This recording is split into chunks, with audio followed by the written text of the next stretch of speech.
আজি ৰাতি সাজটো অকমান স্পেচিয়েলকে বনালো। কি বনালে বলক দেখাম। হাই, মোৰ নাম তাসমিন। কথা ক'ব গ'লে যে আজি মোৰ একেবাৰে বনাবলগীয়া মনে যোৱা নাছিলে, কিন্তু উপায় নোহোৱাত বনাব লাগিলে। কাৰণ আজি আম্মাই ক'লে যে মোৰ গাটো একেবাৰে ভাল লগা নাই, ক'লে যে মোকে বনাই দিবলৈ। কাৰণ ময়ো ভাবিলো ঠিকেই কৈছে, অকমান বনাই দিওঁ আৰু বনোৱাৰ লগতে আপোনালোককো আজি ধুনীয়াকে ভিডিঅ' এটাকে দেখাই দিওঁ। বাৰু মই দিনটোৰ কাৰণে কামলৈ ওলাই যাওঁ, সেইকাৰণে আম্মাক মই বেছি সহায় কৰিব নোৱাৰো, কিন্তু উভতি আহি মোৰ পৰা যিমান জুৰিব মই আম্মাক সিমান সহায় কৰি দিবৰ কাৰণে চেষ্টা কৰো।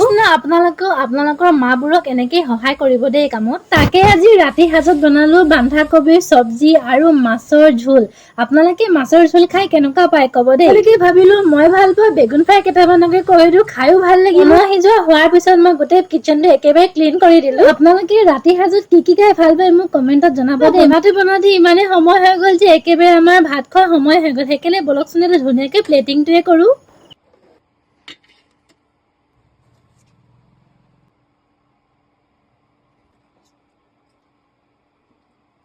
ৰাতি থালিখন কেনেকুৱা পালে কমেন্টত জনাব দেই। আজিলৈ আহিছো, আশা কৰিলো ভাল পালে। আকৌ লগ পাম, বাই।